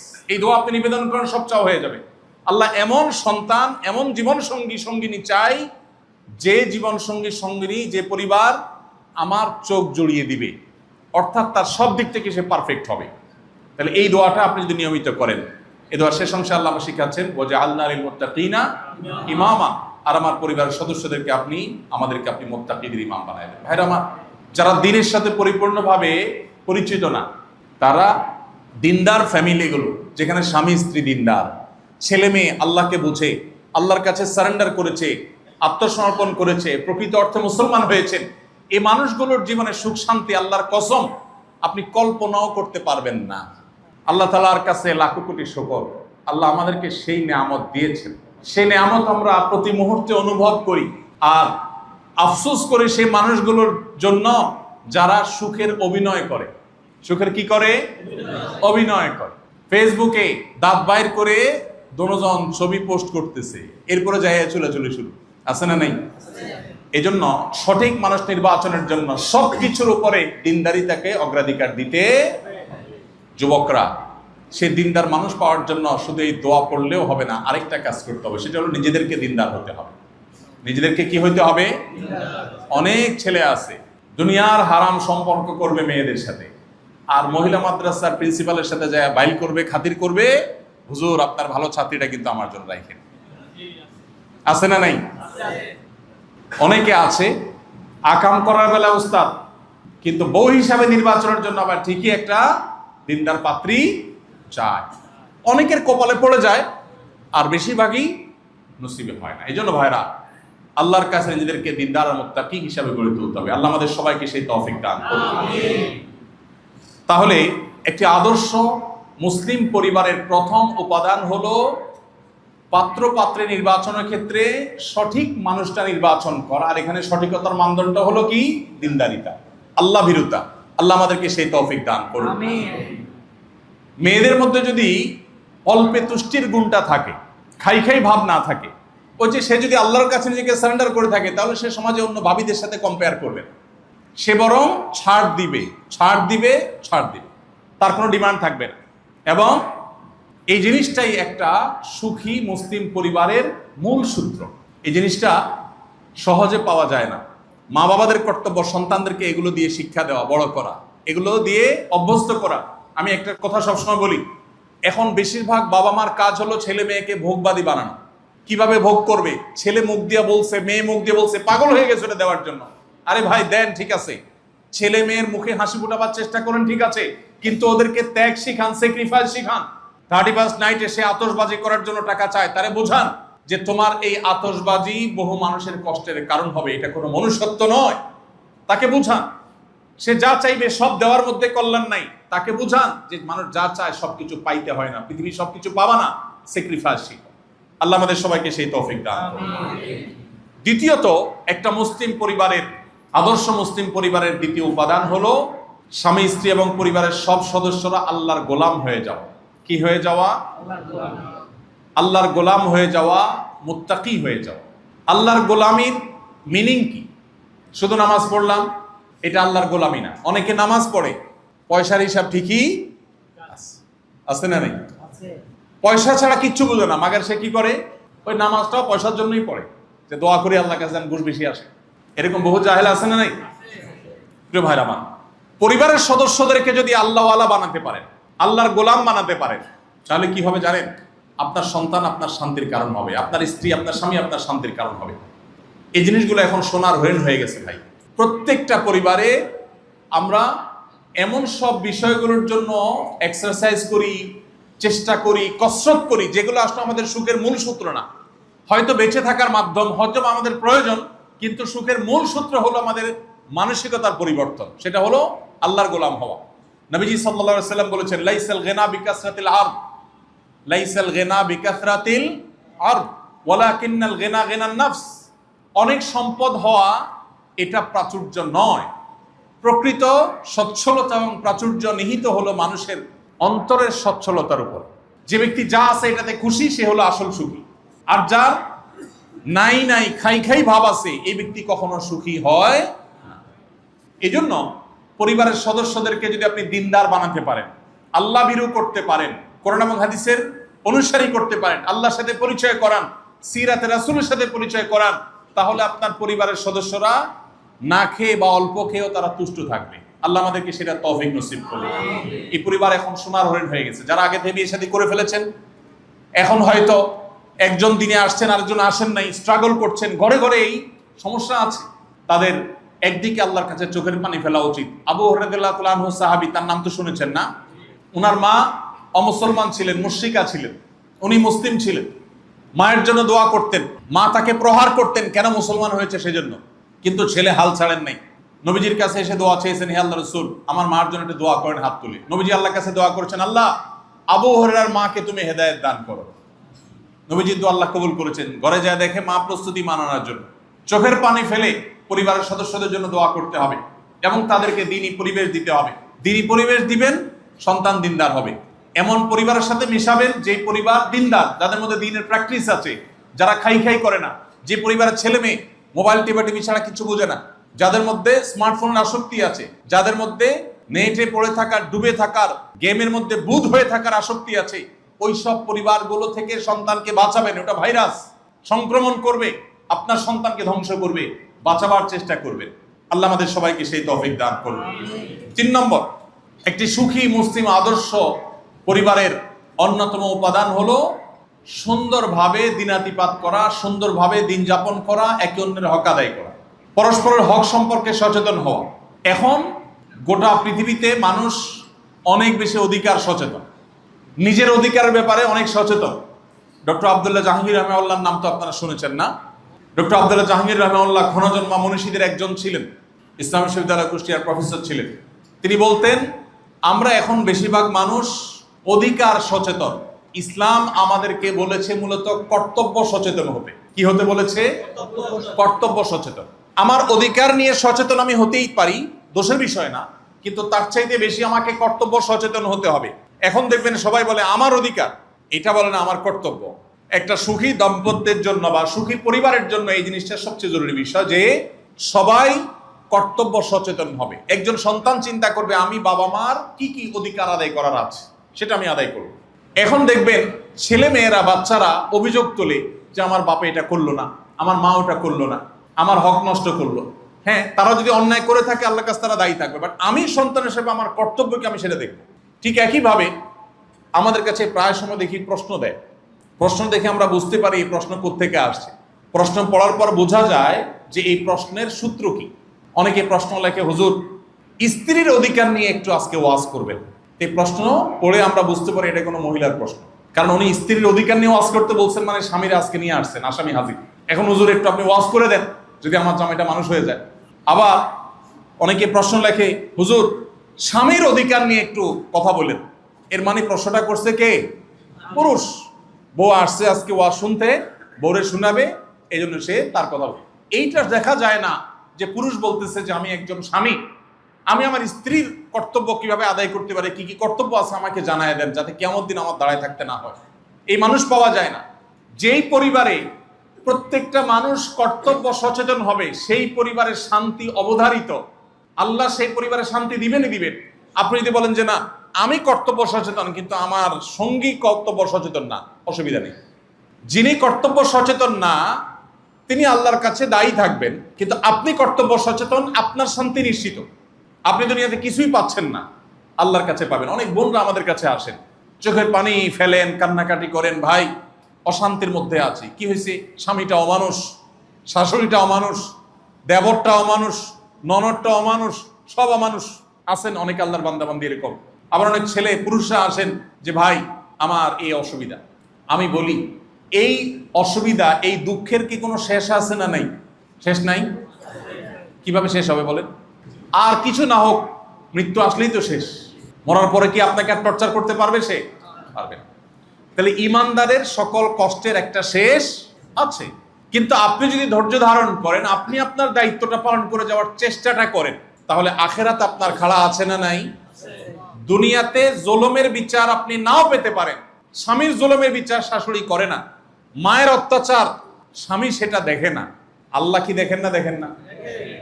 আল্লাহ তাআলা বান্দাদের প্রতি কখনো জুলুম, অতএব আল্লাহ তাআলা জুলুম করবেন না। ইমানদারের সান্ত্বনা। তাহলে ইমানদার যদি পারিবারিকভাবে সুখী হতে চায়, সে চিন্তা করবে আমি আমার সঙ্গী, আমার সন্তান, আমার বাবা মা, আমার ভাই বোন, আমার পরিবারের সদস্যদের দায়িত্ব আমি সঠিকভাবে আদায় করছি কিনা, বাস এটা আমি দেখব। আমি আদায় করছি, সে না করলে সে আল্লাহর কাছে বুঝবে। আমারটা ক্লিয়ার থাকলো, আমি সবসময় আমারটার যোগ বিয়োগ করতে থাকবো। আমরা সবাই এরকম কর্তব্য সচেতন হবো তো ইনশাআল্লাহ। বেশিরভাগ মানুষকে শয়তান ওয়াসওয়াসা দেয়। কি দেয়? ওয়াসওয়াসা দেয়। আমি একটা কথা প্রায় বলার চেষ্টা করি, আপনারা কেউ ইবলিস দেখছেন? দেখেন নাই? আজকে দেখতে চান? দেখবেন? সিরিয়াস? ওকে, আসেন দেখি ইবলিস দেখা যায় কিনা। আমাদের সমাজে কিছু মানুষ আছে দেখবেন পারিবারিক অশান্তি সৃষ্টি করার জন্য বিশাল ভূমিকা রাখে। একটা হাদিস সহিহ মুসলিমে আছে, আপনারা অনেকে শুনেছেন। শয়তান কোন পাপ মানুষকে দিয়ে করালে সবচেয়ে বেশি খুশি হয় আপনারা জানেন?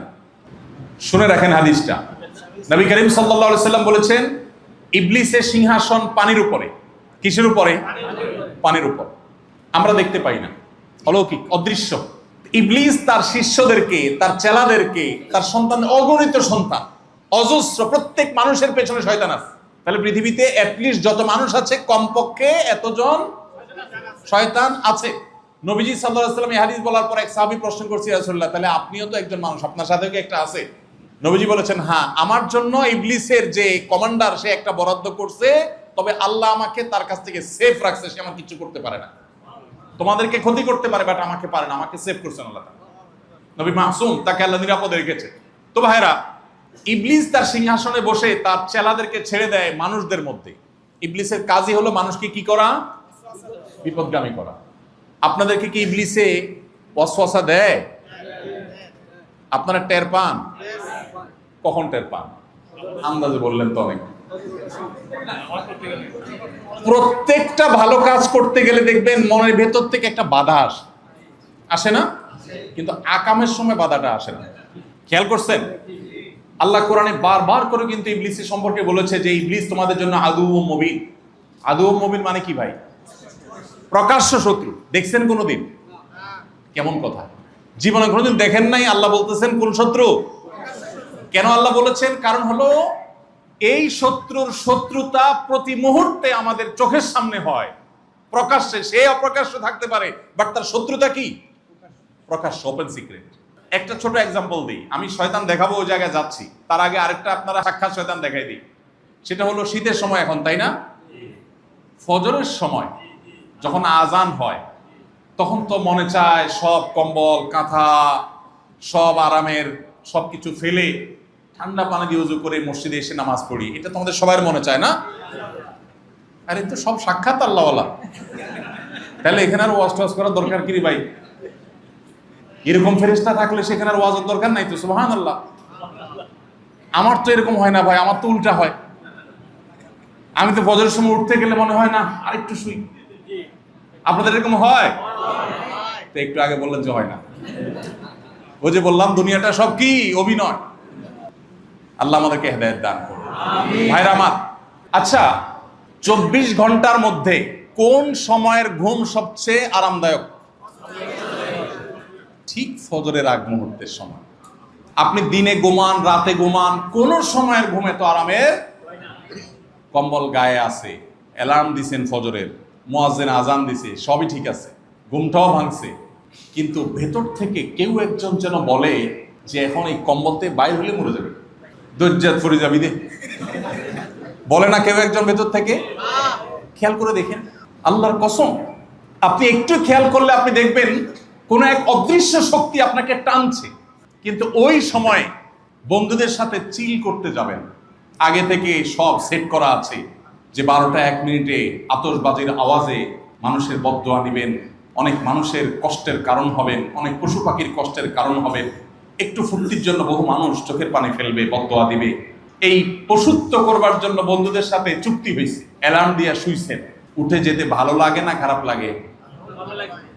বিপুল ভালো লাগে, ঠিক না? ঠিক। চিল করতে যাবেন, মৌজ মাস্তি করতে যাবেন, তখন আর উঠতে খারাপ লাগে না। কিন্তু নামাজের সময় দেখবেন খারাপ লাগে, লাগে না? লাগে না? নবী করিম সাল্লাল্লাহু আলাইহি সাল্লাম বলেছেন, মানুষ যখন শোয়, ফজরের সময় হয়, শয়তান তার কপালে 3টা গিরা দেয়। আমরা দেখি না, এগুলো অদৃশ্য গিরা। যখন মানুষ আরামের বিছানা ছেড়ে উঠে যায় নামাজের জন্য, একটা গিরা খুলে যায়। খেয়াল করবেন, যদি ফজরের সময় হিম্মত করে উঠে যান, সাহস করে উঠে যান, দেখবেন শরীরটা একটু হালকা হয়ে গেছে। তখনও গিরা 2টা থাকে। কয়টা থাকে? 2টা থাকে। এই তো হাদিস জানে এই লোক। ওই গিরাটা কখন খোলে?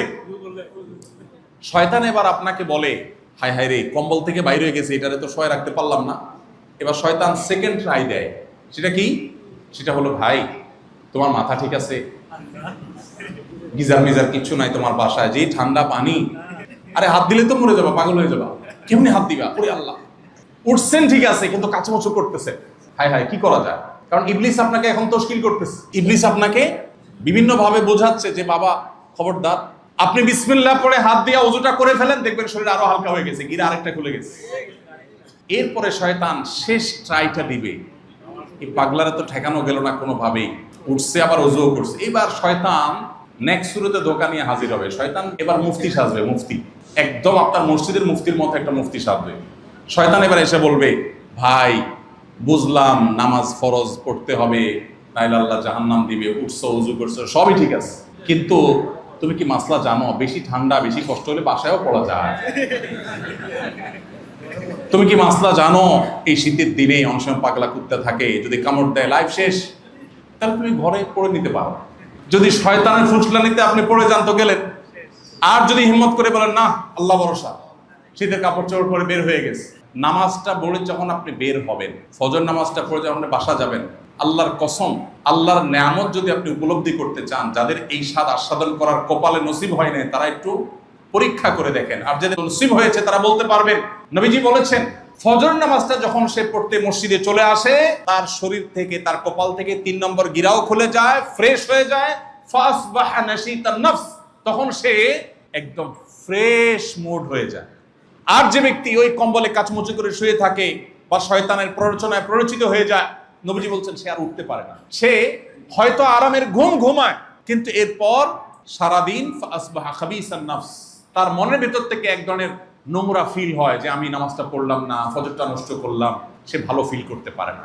তো শয়তানের সাথে এই লড়াই কিন্তু হয়।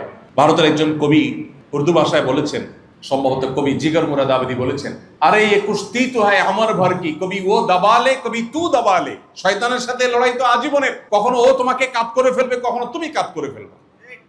বাচ্চা কাচ্চাকে শয়তানের সাথে ফাইট শিখাবেন। গোটা কোরআনে আল্লাহ তাআলা ফাইট শিখাইছেন। আমরা শয়তানের আলোচনা করি না, শয়তানের ওয়াজ শুনেন এখন নাই, উদাও হয়ে গেছে। এটা শয়তানের বড় শয়তানি, হুজুরদের ওয়াজ থেকে নিজেরে আড়াল করে ফেলছে। যে কোরআনের পাতা পাতা আল্লাহ শয়তানের কথা বলেছে, সেখানে আমরা ওয়াজ শয়তান নিয়ে কথা বলি না। এখন শয়তান জিনিসটা আমাদের জেনারেশনের কাছে অনেকটা কাল্পনিক হয়ে গেছে, নাউজুবিল্লাহ। অথচ শয়তানের অস্তিত্ব আছে এবং আমরা প্রতি মুহূর্তে অনুভব করি, বাট আলোচনা নেই। তো যেটা বলছিলাম, শয়তান কিন্তু সারাক্ষণ আমাদেরকে খারাপ কাজের পথে পরিচিত করে। আপনি দেখবেন মনে ভালো কাজের দিকে টানে না, আকামের জন্য ঠিকই টানে। এজন্য সাক্ষাৎ শয়তান যদি দেখতে চান, ওই যে নবীজি বলেছেন সহিহ মুসলিমের হাদিস, যেটা বলছিলাম, শয়তান পানির উপরে তার সিংহাসন স্থাপন করে বলে, তার ইবলিস তার সদস্যদেরকে পাঠায় বলে, কে কি আকাম করে আসছো আজকে বলো। ওই যে সে তো শত্রু, আমাদেরকে জাহান্নামে নেওয়া হলো তার টার্গেট। আল্লাহ কোরআনে কারিমে কতবার কত জায়গায় শয়তান সম্পর্কে বলেছে। শয়তান বলেছে, হে আল্লাহ, শপথ করলাম তোমার যে তোমার বান্দাদের প্রতিটা হেদায়েতের মোড়ে দাঁড়িয়ে আমি তাদেরকে বসে বসে গোমরাহ করব। প্রত্যেক বান্দাকে গোমরাহ করবে, সিরাত মুস্তাকিমে বসবে শয়তান, বসে বান্দাকে গোমরাহ করবে। শয়তান টার্গেট করেছে। তো নবীজি বলেছেন, শয়তান সদস্যদের জিজ্ঞেস করো কি করে আসছে। একজন এসে বলে যে একজনকে দিয়ে মানুষ খুন করাইছে, জঘন্য অপরাধ। শয়তান বলবে হ্যাঁ ভালো করছো, মানে তার জন্য ভালো, শয়তানের জন্য ভালো। আবার আরেকজন বলবো যে আমি একজনকে আজকে প্রথম মাদকে হাত বাড়াইছি, অভ্যস্ত করাইছি, শয়তান তাকে অ্যাপ্রিসিয়েট করবে। কিন্তু একজন যখন বলবে যে একটা ঘরে স্বামী স্ত্রীর মধ্যে সম্পর্ক শেষ করে দিস, শয়তান বলবে এটা হলো কাজের কাজ করছে। গোটা পৃথিবী যেদিকে আজকে কান পাতবেন শুনতে পাবেন সংসার ভাঙনের আওয়াজ। আলাল ভাই যে বলেছেন, এই বই আমরা তৈরি করেছি, আমরা চাই এই বই কোটি কোটি কপি মানুষের হাতে হাতে যাক, মানুষ পড়ুক। এবং মাত্র 16 পৃষ্ঠার ছোট্ট একটা বই, আমরা চাই প্রত্যেকটা দম্পতি এটা পড়ুক। তাহলে কি হবে, আমাদের মধ্যে আমাদের সংসারগুলো কেন বাঁচাতে হবে এই জিনিসটা আমরা বুঝবো। বেশিরভাগ সংসারগুলোতে ভাঙন ধরে যায়, কারণ ওই যে বললাম, একটা সুখী, একটা আদর্শ দিনদার মুসলমান পরিবারের আসল রূপরেখা বা উপাদানের অভাব আমাদের সংসারগুলোতে আছে। পরস্পরের প্রতি কর্তব্য সচেতন না, সবাই শুধু অধিকার সচেতন। আমি একটা কথা সবসময় বলি, বিশেষ করে আমার বোনদেরকে, এই পুরুষ শাসিত সমাজে আমাদের বোনরা অনেকে নির্যাতিত, আবার অনেক সময় উল্টাটাও হয়, পুরুষ নির্যাতিত বেচারা বলতে পারেন, আছে না নেই?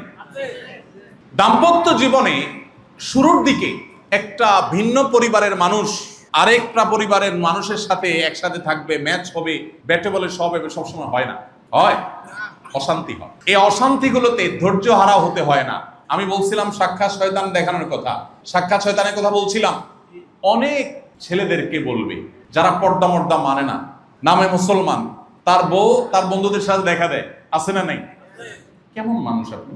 আপনার বউয়ের ছবি তুলে ফেসবুকে দিচ্ছেন, কমেন্টে আপনার এক বন্ধু, আপনার ফেসবুক ফ্রেন্ড, সে এসে লিখে দিচ্ছে কি মাশাআল্লাহ। চোখের গুনাহ করে, চোখের জেনা করে কি লিখতেছে মাশাআল্লাহ। মানে কোথায় মাশাআল্লাহ বলবে আর কোথায় নাউজুবিল্লাহ বলবে এটা জানা নাই, মাশাআল্লাহ। আর কি লেখে বলেন? Nice, beautiful. আর নামার দরকার নেই, থাকো। আচ্ছা, একজন নারীর সৌন্দর্য আর একজন পুরুষ, পরপুরুষ, গায়রে মাহরাম পুরুষ, তিনি কোন নারীর সৌন্দর্য অবলোকন করার পর তার মনের ভিতরে বাই ডিফল্ট একেবারে প্রকৃতিগতভাবে কি চিন্তা আসে? ফাতাবারাকাল্লাহু আহসানুল খালিকিন, না? কি বলেন, কি চিন্তা আসে? আপনারা জানেন না? সবাই জানেন। আপনি যখন অন্য কোন নারীর খোলামেলা পোশাকে দেখার পর আপনার মধ্যে বাজে চিন্তা আসে, কেউ যদি বলেন না ভাই এটা আসে কেন, এটা তো আপনার মনের সমস্যা, আপনি মন ঠিক করেন। হ্যাঁ, অবশ্যই আপনি মন ঠিক করা উচিত, কিন্তু দুনিয়ার সব মানুষের মন তো আমি নিয়ন্ত্রণ করতে পারবো না। পারবো? এখন এই যে একজন পুরুষ আরেকজন নারীর সৌন্দর্য অবলোকন করার পর, খোলামেলা দেখার পর তার মনের ভিতরে বাজে চিন্তা আসে, আসে না? আসে না? তো আপনি যখন আপনার স্ত্রীর সৌন্দর্য মানুষের সাথে শেয়ার করছেন, বন্ধুর সাথে শেয়ার করছেন, স্ত্রীর সাজাগোজা নিয়ে বলছেন দোস্ত এই যে তোর ভাবি, দোস্ত দেখে যা যা কমেন্ট করার করলো। দোস্ত যদি পুরুষ হয়ে থাকে আর সত্যবাদী হয়ে থাকে, ওর মনের ভিতরে আজ হোক কাল হোক বাজে চিন্তা আসবেই আসবে। যদি বলেন না আমার মনে কোনো খারাপ চিন্তার নামগন্ধ কিচ্ছু আসে না, তাইলে হয় অসুস্থ আর না হলে মিথ্যুক। হয় মিথ্যুক, না হলে অসুস্থ। ঠিক না? ঠিক বলেন।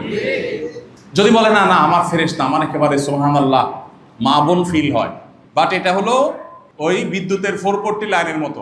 এখন বিদ্যুৎ নাই, কখন আসবে তুমি নিজেও টের পাবা না। আল্লাহ তাআলা এমনি এমনি পর্দার বিধান দেন নাই। আল্লাহ সৃষ্টিকর্তা, আল্লাহ জানেন তার কোন সৃষ্টি কিভাবে চললে সেটা রাইট ওয়েতে চলবে এবং সেটা সুফল মানুষ পাবে, এই জন্য আল্লাহ তাআলা বিধান দিয়েছে।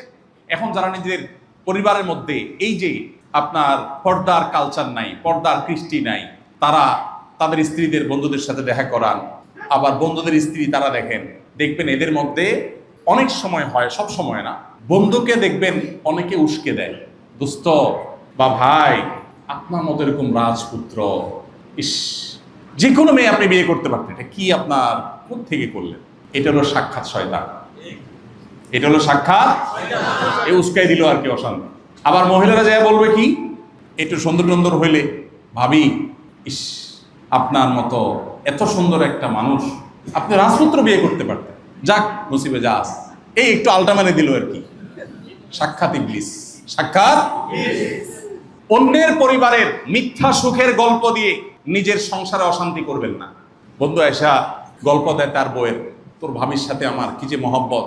আরে ভাই যতই বলুক চুলাচুলি হয়ই হয়, ঝগড়া হবেই হবে, একটু হইলেও হবে। নবীজি সাল্লাল্লাহু আলাইহি সাল্লাম স্ত্রীদের মধ্যে অভিমান করে মসজিদে এসে শুয়ে রয়েছে, সাহাবী ওমর রাদিয়াল্লাহু তাআলার মধ্যস্থতা সেটা দূর হয়েছে, হয়েছে না? হালকা মনোমালিন্য তো হয়েছে, অভিমানও হয়েছে, এটা হবেই, এটা জীবনের অংশ। যদি কেউ বলে তাহলে সে হয়তো একটা দিক বলতেছে, তার অন্য অশান্তির দিক আছে যেটা আপনি জানেন। এই জন্য ভাইরা আমার, আল্লাহ কোরআনে কারিমে বলেছেন ওয়াশিরুহুন্না বিল মারুফ, তোমরা স্ত্রীদের সাথে সুন্দরভাবে যথাযথভাবে জীবনযাপন করবে। অনেক পুরুষ আছেন ছোটলোকি করেন, অনেক মহিলা আছেন না ছোটলোকি করেন, খোঁটা দেওয়া, খোঁচাখুচি করা, দোষ চর্চা করা, এগুলো অনবরত করেন, আছে না নাই? আমি কোনো বিয়ে পড়াইলে সাধারণত যত বিয়ে পড়াই আমি কমন কয়েকটা কথা বলি, এর ভিতরে একটা কথা বলি, নতুন বর যেটা বিয়ে করছে ওটার হাত ধরে বলি, ভাই শোনো সুখে থাকতে চাও তো? হ্যাঁ হুজুর সুখ তো চাই। একটা সূত্র বলে দিই তোমারে, কি? আজকে যায় বউর হাতে মুড়ি ধুয়ে যাবা, হাতে হাত রেখে বায়াত নিবা যে আপনার আনুগত্যের অঙ্গীকার করিলাম চিরতরে, ব্যাস লেটা চুকে যাবে, তোমার শান্তি পৃথিবীর কেউ ঠেকাতে পারবে না। আমাদের অফিসে যত ফোন আসে, আলেমদের একটা টিম আছে, তারা এই ফ্যামিলি কাউন্সিলিং, পারিবারিক ঝগড়া ঝাঁটি, তালাক, এগুলো নিয়ে কাজ করে। এগুলো যে দেখভাল করে একজন আলেম আছেন আমাদের, বেচারা অবিবাহিত, তো তারা আমি প্রায় বলি এই তুমি বিয়ে করবা না? সে বলে সে বিয়ে করার স্বাদ মিটে গেছে আমার, ফোনে স্বামী স্ত্রী যা হয় এগুলা শুনতে শুনতে আমার সাহস শেষ। তো সে বলে সে তবে একটা লাভ হয়েছে আমার, এই ফ্যামিলি কাউন্সিলিং এবং পারিবারিক ঝগড়াঝাটি এগুলো নিয়ে কাজ করে আমার একটা এক্সপিরিয়েন্স হয়েছে। আমি বললাম কি এক্সপিরিয়েন্স? বললো যে আমি দেখছি যেই পরিবারে স্বামী বউয়ের কথা মতো চলে সেখানে কোনো অশান্তি নেই, অশান্তি হয় ওখানে যেখানে স্বামী বউয়ের হাতে মুড়ি ধয় নাই, সেখানে শুধু কি হয়? অশান্তি হয়। দেখুন আল্লাহ তাআলা এই জন্য বলেছেন ওয়াশিরুহুন্না বিল মারুফ, হে স্বামীরা তোমাদের স্ত্রীদের সাথে তোমরা সুন্দরভাবে সংসার করবে, জুলুম করবে না, অনেক পুরুষ আছে খোঁচাখুচি করেন, আছে না নাই? কত খোঁচাখুচি যে আছে। আবার একই আইটেম মহিলাদের মধ্যেও আছে। খোঁচাখুচির আমি 50টা নজির দেখাতে পারি। এমন এক সাবজেক্ট দিয়েছেন, ফজর পর্যন্ত আলোচনা করলে শেষ হবে না। খোঁচাখুচির একটা নজির বলি। মনে করেন বউয়ের বাপের বাড়ির থেকে খোঁজ খবর নেয় নাই, হয় না এরকম? বউ অসুস্থ, আপনার শালা সম্বন্ধে তারা ফোন দেয় নাই, খোঁজ খবর নেয় নাই, আসে নাই। অনেক স্বামী আছে স্ত্রীকে ওইটা দিয়ে খোঁচা মারে, আছে না? তোমার ভাইটা আসলো না, তোমার আব্বা একবারও ফোন দেয়নি, তোমার মা আজ 4টা দিন তুমি বিছানা শোয়া, একটা বার ফোন দিল না। বলে কি বলে না? এখানে অনেক আসামি আছে এ কাম করেন। আল্লাহর জমিনে যদি 10টা ছোট লোকই থাকে, এটা তার মধ্যে একটা। আপনি কোন অধিকার আপনার স্ত্রীকে এই কথা বলেন? আপনি যদি ভালো আদর্শ স্বামী হয়ে থাকেন, আপনি যদি ভালো মুসলমান হয়ে থাকেন, তাহলে আপনার কর্তব্য স্ত্রীকে বরং সান্ত্বনা দেওয়া।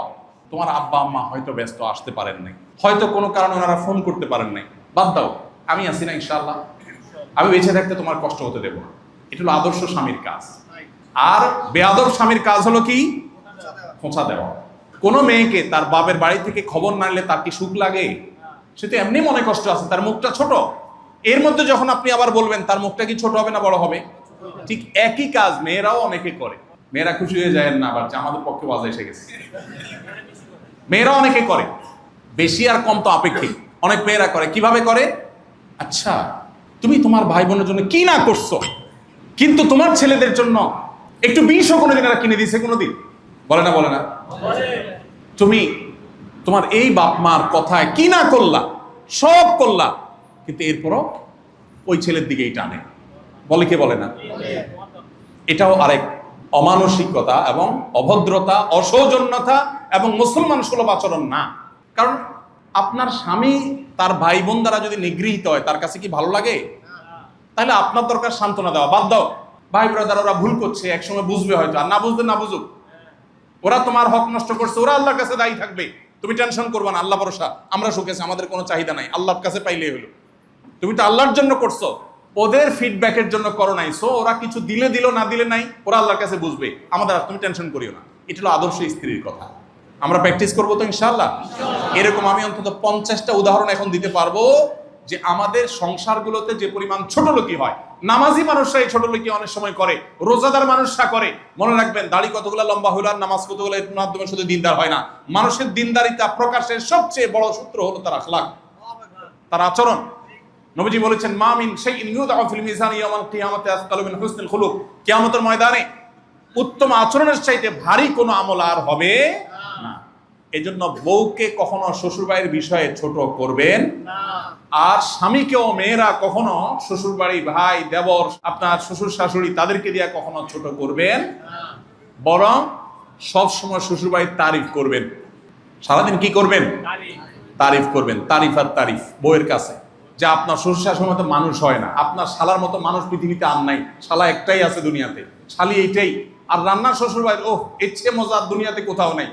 শুধু তারিফ করবেন। আমাকে এক বড় ডাক্তার, একজন বড় শিল্পপতি, দেশের একেবারে প্রথম 5-10 জনের মধ্যে একজন হবে, আমাকে এই বুদ্ধি শিখাইছে। বলছে, হুজুর, আপনারা হুজুর মানুষ, বিভিন্ন জায়গায় যায় যায় খান, পরের বাড়িতে অনেক বেশি খাওয়া লাগে আপনাদের, না খাইতে উপায় নেই, মানুষ খাইতে বলে। তো আমি একজন ডাক্তার হিসাবে, উনিও পপুলার মানুষ, জনপ্রিয় মানুষ, অনেক পয়সাওয়ালা মানুষ, বলে যে আমিও বিভিন্ন জায়গায় খাওয়াটাও লাগে, যাই খাই। আমি বাসায় এসে বউরে বলি, দেখো 5 স্টারে খাই আসছি, মাগার আমার পেট ভরে নাই, রাত 12টা বাজছে ঠিকই, কিন্তু তোমার একটু ডাল ভাত লাগবে। বলে যে হুজুর, এটাতে আমার সংসারে যে পরিমাণ শান্তি, এটা আপনাকে ভাষায় বুঝাতে পারবো না। আমি বললাম, দারুণ আইডিয়া তো, এটা এখন অ্যাপ্লিকেশন শুরু হয়ে গেছে। আমি কোথাও গেলে, আজকে এই যে বিকালে ভাইয়ের সাথে আমি ফ্লাইটে আসছি, আমি বাসার থেকে 2 বাটি খাবার নিয়ে আসছি। একটাতে সকাল নাস্তা খাইয়া জমা পড়াইছি, আর এয়ারপোর্টে ঢোকার আগ দিয়ে দুপুরের লাঞ্চ গাড়িতে বসে করছি, কারণ বাসা থেকে নিয়ে আসছি। অতএব দাম্পত্য জীবনে সুখ শান্তি পাওয়ার জন্য খুব বেশি কিছু করা লাগে না। মেয়েরা চায় স্বীকৃতি এবং স্বামী স্ত্রী একে অন্যকে অসম্মান না করা। এগুলোর জন্য উন্নত মুসলমান হওয়া জরুরি। নামাজে কালামে মুসলমান এখন বহু আছে, আখলাকওয়ালা মুসলমান নাই। আখলাকওয়ালা মুসলমান খুব কম। আকীদা সহি এই মুসলমানও পাওয়া যায়, কিন্তু আখলাকওয়ালা মুসলমানের সংখ্যা খুবই নগণ্য। আখলাক কিন্তু ভিন্ন জিনিস। মানুষের সামনে মুস্কি হাসা, ওই যে অভিনয়, হ্যাঁ, এমন বিনয় ভেঙে চুরে পড়েন বসের সামনে, কিন্তু বাসায় গেলে একটা বেয়াদবের মতো আচরণ করেন, আছে না নাই? খায়রুকুম খায়রুকুম লি আহলি, সবচেয়ে ভালো হতে হবে পরিবারের কাছে। ফোন দিছে ক্লায়েন্ট, ব্যবসা করেন, কে ফোন দিছে? ক্লায়েন্ট। অথবা ধরেন দোকানদারি করেন, কাস্টমার আসছে মহিলা বা পুরুষ, সামহাও মাশাআল্লাহ খাতির যত্নের কোনো শেষ আছে? বসেন বসেন আপা, বসেন, কি লাগবে বসেন, এই আপার একটু ঠান্ডা এনে দেওয়া, ঠান্ডা খাবেন না গরম খাবেন আপা, আপা আপা বলতে বলতে মুখ দিয়ে ফেনে ফেলেছে। একই সময় বউ ফোন দিছে ধরে, তোমার কোনো কাজ নাই বাসায়, করেন কি করেন না? সেম একই কাজ মহিলারা অনেকে করে। অথচ নবীজি বলছেন সবচেয়ে বেশি সুন্দর আচরণ পাওয়ার হকদার কে? পরিবার, নিজের স্ত্রী, নিজের মা, নিজের রক্ত সম্পর্কীয় আত্মীয়। আল্লাহ আমাদের সবাইকে আমলটা করার তৌফিক দান করুন। এটাকে আমরা আমল মনে করি না ভাই, আমরা আমল মনে করি শুধু সুবহানাল্লাহ আলহামদুলিল্লাহ পড়া। এটা যে কত বড় আমল এটা আমরা বুঝি না। আপনার পরিবারের কাছে ভালো হওয়ার জন্য যদি আপনি স্যাক্রিফাইস করেন, ত্যাগ করেন, সবর করেন, আপনি আল্লাহর প্রিয় পাত্র হওয়ার সবচেয়ে সংক্ষিপ্ত পথটা চেষ্টা করা যাবে না ইনশাআল্লাহ? এই একই চেষ্টা বোনদেরকেও করতে হবে, ভাইদেরকেও করতে হবে। কম্পিটিশন চলবে পরিবারে যে কে কাকে কত বেশি সন্তুষ্ট করতে পারে, কে কত স্যাক্রিফাইস করতে পারে। আবারও বলছি, অতি অধিকার সচেতনতা পরিবার ব্যবস্থাপনাকে ধ্বংস করে দিয়েছে, বাচ্চাদেরকে অতি অধিকার সচেতন করেছে। অধিকার সচেতনতা ভালো, অতি অধিকার সচেতনতা ভালো, কর্তব্য পরায়ণতা, কর্তব্য সচেতনতা এটা বেশি বৃদ্ধি করতে হবে। আমার অধিকার গেছে যাক, কিন্তু আমার কর্তব্যে যেন কোন ত্রুটি না হয়। অনেক ছেলে, অনেক মেয়ে, অনেক ভাইরা লেখেন, ভাই মা বাপ জীবনে আমাদের দিকে খেয়াল করে নেই, এখন আল্লাহ আমাদেরকে টাকা পয়সা দিয়েছে কি করবো? আমি বলি, মা বাপ খেয়াল করে না, সে আসামি আল্লাহর কাঠগড়া। কেন সন্তানের প্রতি খেয়াল করলো না? তার কর্তব্য ছিল, সে আল্লাহর কাছে দায়ী থাকবে। বাট আপনি আপনার সন্তানের সাথে মা বাপের 16 আনা আদায় করে দেন, আপনি রিওয়ার্ড ঠিকই পাবেন। চেষ্টা করা যাবে না ইনশাআল্লাহ?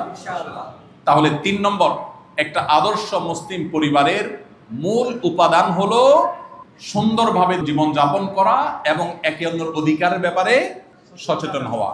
অর্থাৎ আমার স্ত্রীর কি অধিকার আছে আমার কাছে, আমার স্বামীর কি অধিকার আছে আমার কাছে, আমার সন্তানের কি অধিকার আছে আমার কাছে, আমার বাবা মার কি অধিকার আছে আমার কাছে, ভাই বোনের প্রতি কি অধিকার আছে, আমি সেটা খুঁজবো।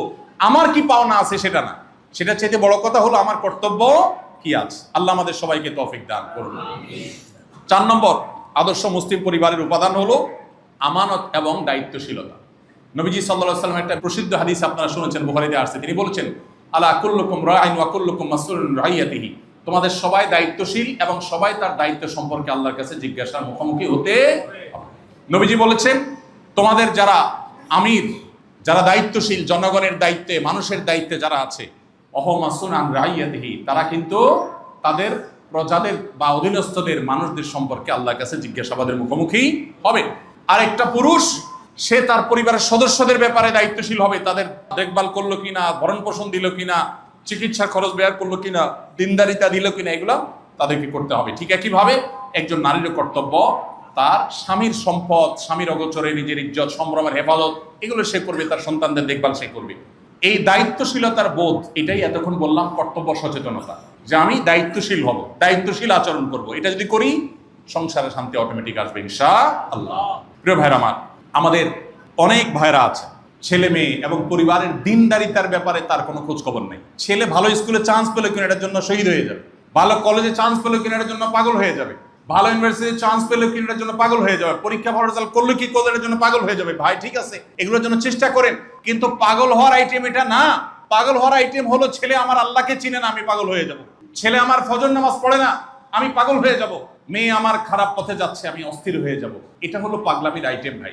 আমি আমার ছেলে মেয়েদেরকে বলে দিয়েছি, পরীক্ষা পাস করছো কি ফেল করছো এটা আমার কাছে অনেক বড় ম্যাটার না। হ্যাঁ, চেষ্টা করবে অবশ্যই ভালো ফলাফল করার, সেটা আমি উৎসাহ তোমাকে দেই। তোমার চেষ্টার চেয়ে কোনো ত্রুটি ছিল না, চেষ্টা তুমি করছো, এরপরে পরীক্ষা খারাপ ফলাফল হয়েছে, আমরা বাসায় বিরিয়ানি রান্না করে পার্টি দিব, কোনো অসুবিধা নেই। কিন্তু তোমার চেষ্টা যেন ঠিক থাকে, তুমি সঠিক রাস্তায় যেন থাকো, ব্যাস, দ্যাটস ইট। এর বাইরে আমার খুব বেশি চাওয়া নেই। কজন মা বাবা আছে এখানে যারা আছেন, আমি তো এই মা বাবা এখন দেখি না ভাই, যে মা বাবা বলে যে আমার সন্তান মানুষের মতো মানুষ হোক। সবার কথা হলে বাবা মানুষ টানুষ বুঝি না, ভালো রেজাল্ট করতে হবে। ভালো রেজাল্ট কেন করতে হবে বলেন তো? কেন করতে হবে? ভালো একটা চাকরি পাওয়ার জন্য। ভালো চাকরি কেন লাগবে? ভালো একটা ঘরের মেয়ে বিয়ে করার জন্য, ভালো একটু ভাবসাবের জন্য। নিজে টাকার মেশিন, ছেলে মেয়েও কিসের মেশিন হোক? টাকার মেশিন হোক। অথচ বহু পরিবার ছেলে মেয়ে অনেক বড় টাকার মেশিন হয়েছে, ঠিকই আছে, কিন্তু মা বাবার ওই যে নয়ন জোড়ানো সন্তান হয় ভাবসাব। সব কি ভাবসাব, গাল বড় করে বলা যায়, ছেলে অমুক চাকরি করে, অমুক দেশে আছে। জিজ্ঞাসা করছে, ভাই ছেলে মেয়ে কয়জন? বলে 2 ছেলে বা 1 ছেলে 1 মেয়ে, ছেলেটা কানাডা, মেয়েটা আমেরিকা। বাহ, বলতে খুব ভাব জাহির হয়, তাই না? ভেতরে কি হয় জানেন? জাস্ট তুফান শুরু হয়। কারণ অনেকে বাচ্চা নিয়ে একসাথে খাইতে বসে, সে ছেলে মেয়ে তাদের নাতিপুতি এগুলো শুধু ভিডিওতে দেখে। শান্তি লাগার কথা কোনো বাপ মার কাছে? ভাইরা আমার, ভাবসাবটা আমাদেরকে শেষ করে দিয়েছে। এই জন্য পরিবারের সন্তানদেরকে, পরিবার সদস্যদেরকে দিনদার বানাবার চেষ্টা করতে হবে, ঠিক আছে না ইনশাআল্লাহ? সন্তানদের যদি আল্লাহর সাথে পরিচয় করান, তাহলে আপনার পরিবার সুখী হবে, এটার গ্যারান্টি আপনি নিশ্চিন্তে আল্লাহ রাসূলের কাছ থেকে আপনি পেতে পারেন। আমাদের আদর্শ মুসলিম পরিবারের জন্য আরেকটা গুরুত্বপূর্ণ উপাদান হলো সততা, সত্যবাদিতা এবং পারস্পরিক সহযোগিতা। এটা গুরুত্বপূর্ণ বিষয়। সততা, সত্যবাদিতা, পারস্পরিক সহযোগিতা এগুলো হাওয়া হয়ে গেছে, এখন বিশ্বাস নেই। আপনারা মোবাইলে, ফেসবুকে, বিশেষ করে সোশ্যাল মিডিয়াতে কিছু অ্যাপ দেখেন, অ্যাপের অ্যাডভার্টাইজ দেখেন, আমি দেখি, আপনারা দেখেন কিনা জানি না, যে পুরুষটা শুয়ে আছে সোফায়, মহিলা এসে মোবাইল খোলার চেষ্টা করে, গোপনে কার সাথে চ্যাটিং করছে চেক করবে, করতে পারে না, লক। এগুলো অ্যাডভার্টাইজ দেখছেন আপনারা? এসব অ্যাডভার্টাইজ কেন দেওয়া হয়? এর মানে কারোর প্রতি কারোর বিশ্বাস নাই। পশ্চিমা দুনিয়াতে যায় দেখেন, স্বামী স্ত্রী একসাথে সংসার করে, একসাথে সংসার তো করে না, মনে হয় ম্যাচ সিস্টেম। তুমি বাসা ভাড়া দিও, আমি পানির বিল দিব, তুমি বিদ্যুৎ বিল দিও, আমি অমুক বিল দিব। মনে হচ্ছে ম্যাচে আস, স্বামী স্ত্রী না, ঠিক না? ঠিক।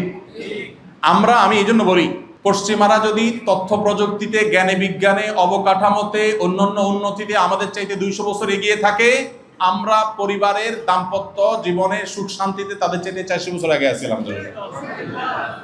কিন্তু এটা ধ্বংস হয়ে যাচ্ছে, কারণ পশ্চিমা কালচারকে আমরা আলিঙ্গন করছি। এই জন্য ইসলামের পথে আমাদেরকে ফিরে আসতে হবে। আল্লাহ আমাদের সবাইকে সেই তৌফিক দান করুন।